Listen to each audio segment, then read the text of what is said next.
নমস্কার বন্ধুরা, সীমাস কিচেনে আপনাদের সকলকে স্বাগত। আজকে নেনুয়া দিয়ে দারুণ টেস্টি নিরামিষ একটা রেসিপি শেয়ার করব। ঘরে থাকা বেসিক মশলা দিয়েই আর ফটাফট তৈরি হয়ে যাবে এইরকমই নেনুয়ার এই সবজিটা আমি কিভাবে বানিয়েছি আসুন আপনাদের সঙ্গে শেয়ার করছি। এই রেসিপির জন্য দুটো নেনুয়া নিয়েছি আমি। নেনুয়াগুলোকে ধুয়ে তারপরে পিলারের হেল্প দিয়ে খোসা বের করে ফেলে দেবো। তারপরে সামনের আর পেছনের পয়েন্টেড অংশ কেটে নেব। এবার নেনুয়াগুলোকে বড় বড় পিস করে কেটে নেব। এটা সম্পূর্ণ নতুন ধরনের ইনোভেটিভ একটা রেসিপি। এটা খেতে দারুণ লাগে বন্ধুরা, একবার বাড়িতে অবশ্যই বানিয়ে ফেলবেন আর ফটাফট তৈরি হয়ে যায় কিন্তু।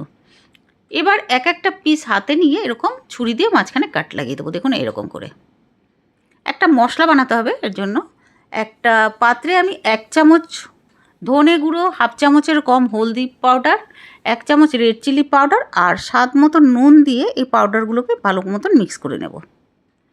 এবার এক একটা নেনুয়ার পিস হাতে নেব আর এই যে কেটে রেখেছিলাম না মাঝখান দিয়ে এক একটা করে কাট করে দিয়েছিলাম, এই কাটের মধ্যে এইভাবে ঢুকিয়ে দেবো মশলা। বন্ধুরা, ভিডিওটা দেখার পরে যদি ভালো লাগে প্লিজ লাইক করে দেবেন, শেয়ার করে দেবেন আপনাদের ফ্যামিলি ফ্রেন্ডসদের সঙ্গে, সাবস্ক্রাইব করে এইরকমই পাশে থাকবেন। আর নতুন বন্ধুরা হলে প্লিজ সাবস্ক্রাইব করে দেবেন, বেল আইকনটা দাবিয়ে দেবেন যাতে যখনই নতুন ভিডিও আপলোড করব সরাসরি আপনাদের কাছে পৌঁছায়। এক এক করে সব নেনুয়াগুলোর ভেতরে দেখুন এই যে এই মশলা ঢুকিয়ে দিয়েছি। এবার বাদবাকি যে মশলা বেঁচে আছে সেগুলো ঢেলে দেব, তারপরে ভালো করে মিক্স করে নেব যাতে ভেতরে তো মশলা আছে বাইরেও ভালোভাবে মশলা মাখানো হয়। এবার একটা প্যান গরম করব, তাতে তেল ঢেলে দেব। তেলটা গরম হয়ে গেলেই এক এক করে সব নেনুয়া এই ফ্রাই করার জন্য প্যানে দিয়ে দেব।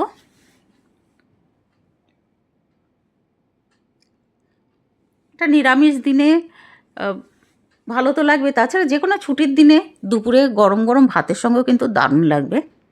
এবার আমি ঢাকনাটা লাগিয়ে দিয়েছি লো ফ্লেমে 2 মিনিটের জন্য। 2 মিনিট পরে ঢাকনাটা সরিয়ে দিয়ে এবার নাড়িয়ে উল্টে দেব, তারপরে আবার ঢাকনাটা লাগিয়ে দেব, আবারও লো ফ্লেমে লাগাবো। 2 মিনিটের জন্য লো ফ্লেমে লাগাবো। আর নেনুয়া খুব তাড়াতাড়ি কিন্তু সেদ্ধ হয়ে যায় বন্ধুরা, ব্যাস 4 মিনিটেই সেদ্ধ হয়ে গেল দেখুন। এবার 2 মিনিট পরে আবার ঢাকনাটা সরিয়েছি। আমি লো ফ্লেমে কিন্তু ঢাকনাটা লাগিয়েছিলাম। আর দেখুন নেনুয়া থেকে কত জল বেরিয়েছে বন্ধুরা। এবার আর ঢাকনা লাগাবো না, এবার একটু ভেজে নেব এরকম করে মিডিয়াম ফ্লেমে, এরকম নেড়ে নেড়ে একটু ভেজে নেব, তারপরে একটা পাত্রে তুলে নেব। দেখে কত ইয়াম্মি লাগছে না বন্ধুরা, খেতে কিন্তু সত্যি বলছি দারুণ লাগবে। একবার বাড়িতে বানিয়ে ফেলুন তাহলে।